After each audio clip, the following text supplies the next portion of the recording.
लोकसभा निवडणुकीच्या चौथ्या टप्प्याचं मतदान उद्या पार पडतं आहे। महाराष्ट्रामधल्या 11 जागांवर मतदान होणार आहे आणि यातल्या 6 लढती अतिशय चुरशीच्या मानल्या जात आहेत।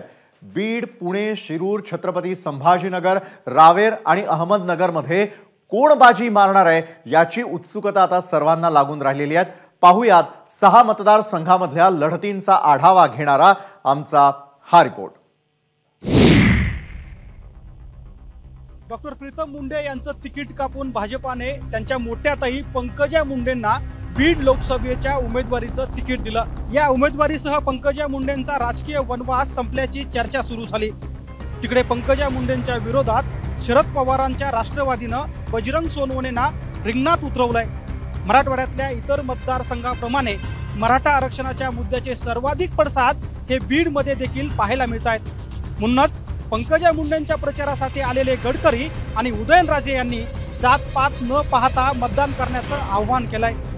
एरवी एकमेकाच्या विरोधात उभे टाकणारे बहीण भाऊ यावेळी मात्र एकमेकाच्या खांद्याला खांदा लावून निवडणूक लढताना पाहायला मिळतात। त्यामुळे ताईला विजयी करत दिल्लीला पाठवण्यात धनंजय मुंडे यशस्वी ठरतात का हे पाहणं सुद्धा महत्त्वाचं ठरणार आहे। छत्रपती संभाजीनगर मधल्या तिरंगी लढतीत मराठवाड्यात सर्वाधिक चुरस आहे।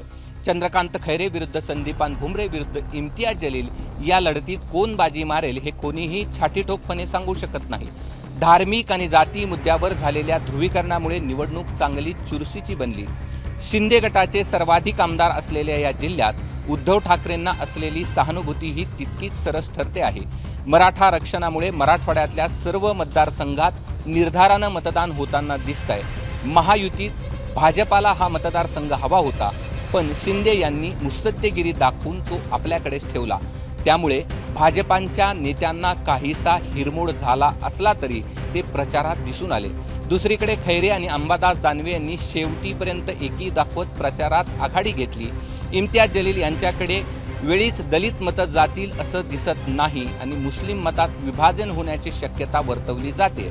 हर्षवर्धन जाधव निवडणूक लढताय, पण यावेळी त्यांना फारसा प्रभाव या मतदारसंघात आहे असं वाटत नाही। एकीकडे पुण्याचे माजी महापौर मुरलीधर मोहोळ तर दुसरीकडे भाजपच्या हातातून कसब्याची जागा खेचून आणणारे काँग्रेसचे रवींद्र धंगेकर या दोघांच्या उमेदवारीमुळे पुणे लोकसभेची निवडणूक चुरशीची ठरतेय। खरं तर पुण्यातून लोकसभा निवडणुकीसाठी भाजप आणि काँग्रेसमधून इच्छुकांची भली मोठी रांग होती। त्यामुळे मोहोळ आणि धंगेकरांना पक्षातून होणारा संभाव्य दगाफटकाकडे दुर्लक्ष करून चालणार नाही। या दोन उमेदवाराप्रमाणेच चर्चेत राहिलेलं नाव म्हणजेच वसंत मोरे। राज ठाकरेंना जय महाराष्ट्र केल्यानंतर वसंत मोरेंनी शरद पवारांची भेट घेतली, मात्र उमेदवारी दिली ती वंचित बहुजन आघाडीनं। आता या तिहेरी लढतीत पुणेकर कोणाच्या नावासमोरचं बटन दाबणार याची उत्सुकता सगळ्यांना लागली आहे। सध्या रावेरमध्ये उमेदवारांच्या नावापेक्षा तिसऱ्याच नावाची चर्चा आहे आणि ते नाव आहे एकनाथराव खडसे यांचे। भाजप उमेदवार आणि सून रक्षा खडसे यांना पाठिंबा देत एकनाथराव खडसे यांनी शरद पवार यांच्या पक्षाला रामराम ठोकलंय आणि ते भाजपमध्ये प्रवेश करण्यासाठी गुडघ्याला बाशिंग बांधून तयार आहेत। सासरे खडसेंनी जरी डोक्यावर हात ठेवले असले तरी रक्षा यांना गिरीश महाजनांच्या समर्थकांच्या रोषाला वारंवार सामोरं जावं लागतंय। हे झालं भाजपचं। दुसरीकडे शरद पवारांच्या राष्ट्रवादीने श्रीराम पाटील यांना रावेरच्या आखाड्यात उतरवलंय आणि त्यांच्यासाठी एकनाथराव खडसे यांची कन्या रोहिणी खडसे मनापासून प्रचार करत असल्याचा दावा करत आहेत। त्यामुळे रावेरची लढाई खडसे कुटुंबाभोवती केंद्रित झाली आहे। मात्र खडसेंच्या या भूमिकेला मतदार स्वीकारतात की नाकारतात हे 4 जून नंतरच स्पष्ट होईल।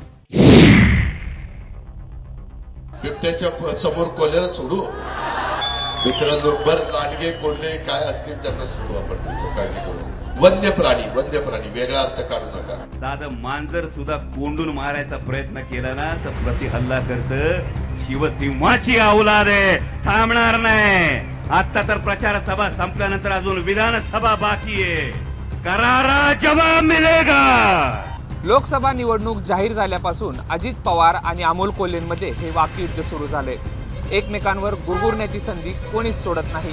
आधी उद्धव ठाकरेंना आपले दैवत मानणारे, मग शिंदेंच्या शिवसेनेचा झेंडा खांद्यावर घेणारे आणि उमेदवारीसाठी हातावर अजितदादांच्या राष्ट्रवादीचं घड्याळ बांधणारे आढळराव पाटील महायुतीचे उमेदवार आहेत, तर शरद पवारांच्या राष्ट्रवादीनं विद्यमान खासदार अमोल कोल्हेंना पुन्हा तिकीट दिलंय.